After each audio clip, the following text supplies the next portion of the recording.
You won't believe what happened to this single-dad veteran when he stepped onto that plane. What started as just another flight home turned into a life-changing encounter, one that would test his values, his courage, and ultimately, reveal the power of kindness. Stick around till the end, because this story will touch your heart in ways you didn't expect. And hey, if you believe in standing up for what's right, make sure to like this video, share it with someone who needs to hear it, and subscribe for more real stories that restore faith in humanity. James Walker sat quietly near gate C-17, his worn backpack beside him, holding everything he owned. The Army had taken much of his life, 15 years, 3 tours, and a piece of his peace. Now, back in civilian life, James was trying to rebuild, for his little girl, Lily. She was 8, all curls and sunshine, the reason he kept pushing forward.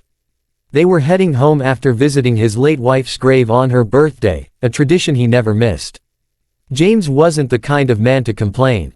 Life had beaten him down more than once, but he had learned to stand back up quietly, dust himself off, and keep walking.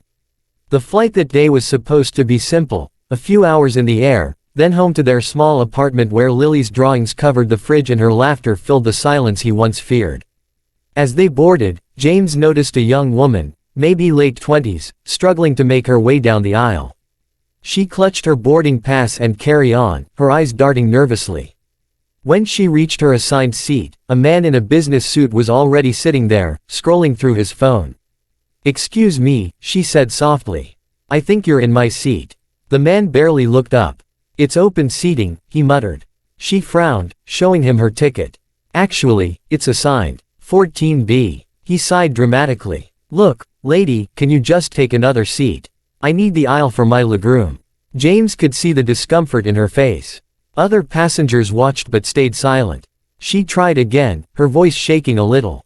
"I'd really prefer to sit in my assigned seat." The man smirked. "Then talk to the flight attendant, sweetheart. I'm not moving." James felt something stir in him, that familiar burn in his chest whenever he saw someone being disrespected. He'd seen enough bullies in life, in war zones, in barracks, even in classrooms when he was a kid. He looked down at Lily, who was watching the scene with wide eyes. "Daddy," she whispered, "why's he being mean?" He stood up. "Excuse me," James said, his voice steady but firm. "Sir, that's her seat. You need to move." The man turned, clearly annoyed. "And who are you, her bodyguard?" "No," James said calmly. "Just someone who believes in doing the right thing." There was a tense silence. The man scoffed but eventually grabbed his bag and moved down the aisle, muttering under his breath. The woman gave a small nod of thanks, her eyes glassy with emotion.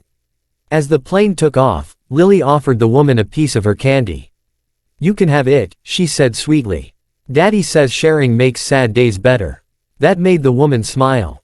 "Thank you, sweetheart. I'm Emily." "Lily." The little girl giggled. "And that's my daddy. He's a hero." James chuckled softly. Not a hero, just a dad doing his best. Emily's gaze lingered on him for a moment longer than casual. "You're a veteran?" "Yes, ma'am. Army. Been out for a couple of years now."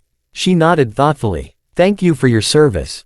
Not many people would have done what you did back there." The rest of the flight was calm.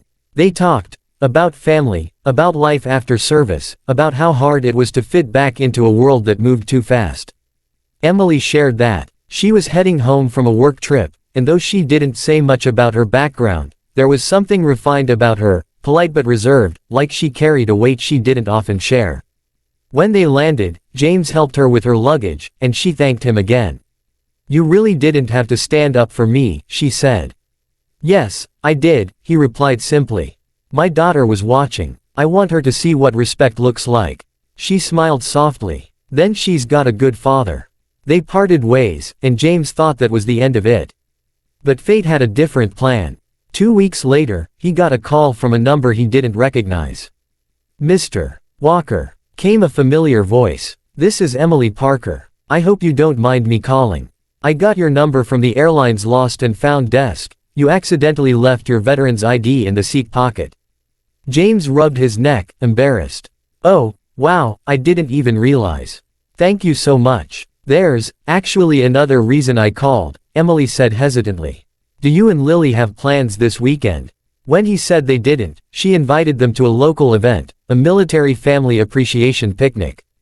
It's hosted by my father's foundation, she explained. He's retired military. When they arrived at the park, James froze. The banners, the guards, the respectful salutes, this wasn't some small gathering. It was a full-scale event with high-ranking officers and their families. Then he saw her, Emily, walking beside a tall, silver-haired man in uniform. "Dad," she said, smiling, "this is the veteran I told you about, the one who stood up for me." The man extended his hand. "General Parker," he introduced himself. "And you must be Sergeant James Walker. I've heard a lot about you." James was stunned. The woman he'd defended on that flight was the daughter of one of the most respected generals in the country. The general clapped him on the shoulder. "My daughter told me everything. You showed courage and decency, two things this world needs more of. If there's ever anything I can do for you." James shook his head humbly. "Just doing what anyone should, sir." But the general insisted. Over the next few months, he helped James find stable work through his veteran outreach program, and even arranged a scholarship fund for Lily. Emily stayed in touch, too, becoming a close friend, and maybe something more. One evening, as the sun dipped low and Lily played in the yard, James looked at Emily sitting beside him on the porch steps. "You know," he said softly, "I thought that day on the plane was just another day. I didn't know it'd change everything." Emily smiled. "Funny how standing up for someone else can lift your own life too." James looked out at his daughter laughing under the fading light, and for the first time in years, he felt peace, the kind that doesn't come from medals or titles, but from knowing you've done right by others. If this story touched your heart, if you believe in kindness, in courage, and in standing up even when no one else will, then hit that like button, share this story with someone who needs hope today, and don't forget to subscribe for more real, powerful stories just like this one. Because sometimes, a single act of courage can change more than one life, it can change the world.